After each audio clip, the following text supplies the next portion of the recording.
오늘 우리에게 주시는 말씀은요, 사도행전 18장 9절에서부터 17절까지 말씀입니다. 밤에 주께서 한상 가운데 바울에게 말씀하시되 두려워하지 말며 침묵하지 말고 말하라. 내가 너와 함께 있음에 어떤 사람도 너를 대적하여 해롭게 할 자가 없을 것이니 이는 이 성중에 내 백성이 많음이라 하시더라. 1년 6개월을 머물며 그들 가운데서 하나님의 말씀을 가르치니라. 갈리오가 아가야 총독되었을 때에 유대인이 일제히 일어나 바울을 대적하여 법정으로 데리고 가서 말하되 이 사람이 율법을 어기면서 하나님을 경외하라고 사람들을 권한다 하거늘 바울이 입을 열고 잘 때에 갈리오가 유대인들에게 이르되 너희 유대인들아 만일 이것이 무슨 부정한 일이나 불량한 행동이었으면 내가 너희 말을 들어주는 것이 옳거니와 만일 문제가 언어와 명칭과 너희 법에 관한 것이며 너희가 스스로 처리하라. 나는 이 일에 재판장 되기를 원하지 아니하노라 하고 그들을 법정에서 쫓아내니 모든 사람이 해당장 소소대네를 잡아 법정 앞에서 때리되 갈리오가 이 일을 상관하지 아니하리라. 아멘. 여러분 그토록 보고 싶은 하나님을 우리가 만나게 되고 주님의 음성을 듣는다면 우리의 고백은 찬양의 그 가사처럼 주님 한 분만으로 충분합니다 라는 고백이 절로 나올 것입니다. 여러분 성경에 많은 인물들이 한상 가운데 하나님을 경험하게 되었습니다. 우리가 잘 알다시피 믿음의 조상 아브라함, 돌베개 잠을 자던 야곱, 떨기나무 가운데 하나님을 보았던 모세 등 수많은 인물들이 하나님을 보며 하나님의 음성으로 위로를 경험했었습니다. 오늘 본문에 나오는 바울도 어느 날 밤 한상을 통해 하나님을 만나게 되는데요. 그리고 하나님은 분명한 음성을 들려주시는데 두려워하지 말며 침묵하지 말고 말하라 라고 말씀하십니다. 여기서 우리가 분명하게 알 수 있는 사실은 바울이 두려워했다는 사실인데요. 바울의 두려움에 대해서 두 가지 의미로 해석할 수 있는데 첫째는 부활하신 주님이 나타나신 것 때문에 느끼는 본질적인 두려움일 수 있습니다. 모든 성경 인물들은 하나님을 한상 가운데 만났습니다. 한상 가운데 만난 성경 인물들의 동일한 공통점이 있는데 그것은 하나님의 임재 앞에서 두려움을 느꼈다는 것입니다. 강활하시고 경이로우신 주님 앞에 우리 인간이 느끼는 본질적인 두려움일 것입니다. 둘째는 바울이 고린도에서 복음을 전파하면서 적대적인 세력에 대해 느끼는 두려움입니다. 어제 본문에 보면 해당장 그리스도가 개종하였고 수많은 고린도 사람들이 하나님을 믿고 세례를 받는 일들이 있었음을 생각해 볼 때 아마도 바울은 적대 세력이 더욱 심하게 핍박하고 박해를 당함으로 두려움을 가졌을 가능성이 더욱 높을 수 있을 것입니다. 여러분 어찌되었든 바울은 두려움 가운데 있었습니다. 그런데 하나님께서 나타나셔서 바울에게 두려워하지 말라라고 말씀하십니다. 그리고 침묵하지 말고 말하라라고 말씀하시지요. 이는 바울의 복음을 전함에 있어서 어떠한 방해가 있어도 멈추지 말라는 것입니다. 10절에 하나님은 계속해서 바울을 위로하시는데요.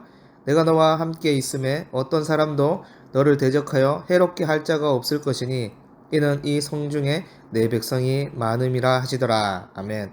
그렇습니다, 여러분.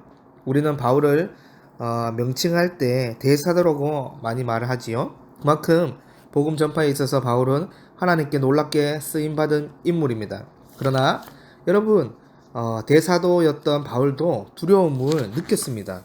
또한 날마다 제 본성이 올라오는 실존 앞에서 바울은 오라 나는 공고한 자임을 고백하기도 하였었지요. 여러분 우리도 마찬가지인데요. 항상 한결 같으면 좋겠지만 우리 삶에도 두려움이 엄습할 때가 있습니다. 여러분 이때 중요한 사실은 두려움에 휩싸인 자들에게 하나님이 찾아오셔서 위로해 주신다는 사실인데요.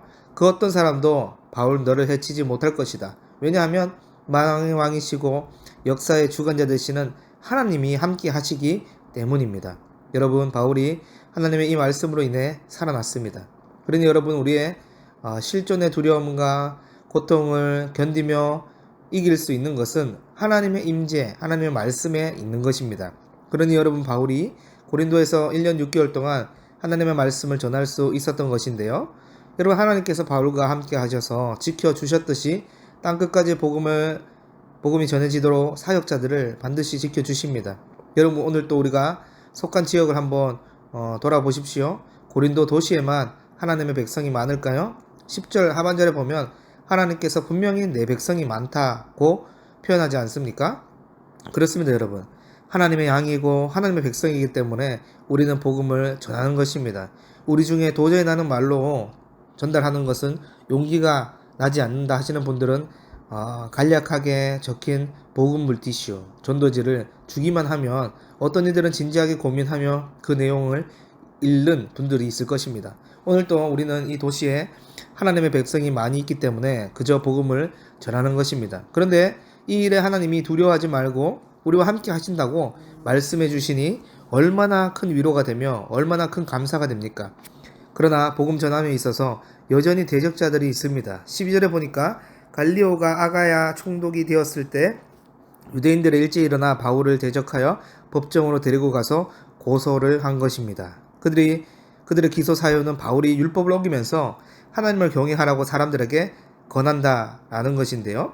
여러분, 바울은 끊임없이 복음에 대해서 전했을 것입니다. 예수님이 그리스도시고 하나님의 아들임을 선포하고 하나님 나라는 율법을 지킴으로 가는 것이 아니라 믿음으로 들어갈 수 있다고 선포했습니다. 그러니 사실 바울이 율법을 어긴 일은 애초에 없었던 것인데요. 아마도 대적자들은 얼마든지 다른 명목으로 바울을 고발했을 것입니다.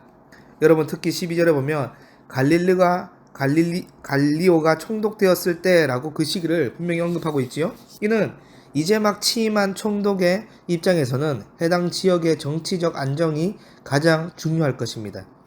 유대인들이 그 점을 알았기 때문에 단체 행동을 통해 총독을 압박하고 있는 것인데요. 여러분, 그러나 하나님은 바울이 변론할 필요도 없이 위기의 상황을 벗어나게 하시는데요. 사도행전 18장 14절에서 15절 말씀입니다. 바울이 입을 열고자 할 때에 갈리오가 유대인들에게 이르되 너희 유대인들아, 만일 이것이 무슨 부정한 일이나 불량한 행동이었으면 내가 너희 말을 들어주는 것이 옳거니와 만일 문제가 언어와 명칭과 너희 법에 관한 것이면 너희가 스스로 처리하라. 나는 이러한 일에 재판장 되기를 원하지 아니하노라 하고. 아멘. 여러분, 바울이 입을 열기도 전에 갈리오가 나서서 그 송사를 막아버린 것입니다. 그도 그럴 것이 유대인의 종교적 갈등에 로마가 개입할 이유가 전혀 없었기 때문일 것인데요. 이처럼 여러분, 하나님은 주변 사람들을 사용하셔서 바울과 교회를 보호하셨습니다. 여러분, 정말 하나님은 바울에게 너와 함께 있음에 어떤 사람도 너를 대적하여 해롭게 할 자가 없다고 하신 말씀을 신실하게 이루어 가십니다. 여러분, 오늘 본문은 하나님께서 신자들에게 말씀대로 지키시고 보호하심에 대해서 잘 알 수 있었습니다. 하나님은 두려움에 놓인 바울을 찾아가서 두려워하지 말라, 내가 너와 함께 할 것이다 라고 말씀하셨습니다. 그러므로 고린도에 자신의 백성이 많으니 계속해서 침묵하지 말고 복음을 전파하라고 확신을 주셨습니다. 그러니 바울이 두려움을 이겨내고 고린도에서 1년 6개월간 힘있게 말씀을 가르치고 복음을 전파했던 것입니다. 이런 하나님의 놀라운 역사 속에서 항상 대적자들이 있기 마련입니다. 유대인들이 단체로 일어나 바울을 고발한 것입니다. 그런데 놀랍게도 바울은 한마디 변론도 하지 않고 위기의 상황을 벗어나게 된 것입니다. 하나님께서 총독 갈리오를 사용해서 바울을 지키시고 보호하신다는 말씀을 확인시켜 준 것인데요. 그렇습니다, 여러분. 하나님은 우리가 고통 가운데 신음할 때, 또 두려움에 놓여 있을 때 말씀으로 살리시는 분이십니다. 두려워하지 말라, 내가 너와 함께 있다고 말씀해 주시는 분이십니다. 우리는 하나님의 음성 속에서 살리심을 받게 되고 생명의 원리를 알기 때문에 하나님의 백성들에게 복음을 전할 수 있는 것입니다. 또한 하나님은 말씀하신 대로 신자들을 반드시 지키시고 보호하십니다. 그러므로 오늘도 말씀하신 대로 지키시고 보호하시는 하나님을 확신함으로 두려워하지 않고 생명을 전하는 우리 모든 비전교회 성도분들이 되기를 간절히 소망합니다. 하나님 아버지, 감사합니다. 말씀대로 신자들을 지키시고 보호하시는 하나님, 또 행동으로 바울을 또 교회를 지키시고 보호하셨던 그 하나님이 우리의 하나님이 되시니 너무나 감사하고 또 감사합니다. 하나님, 우리도 고통 가운데 또 두려움에 놓여 있을 때 하나님 음성을 들려주시고 그 말씀으로 위로받게 도와주셔서 생명의 원리를 알기 때문에 생명을 전하는 삶 될 수 있도록 인도하여 주시옵소서. 감사드리며 우리 주 예수 그리스도 이름으로 기도드립니다. 아멘.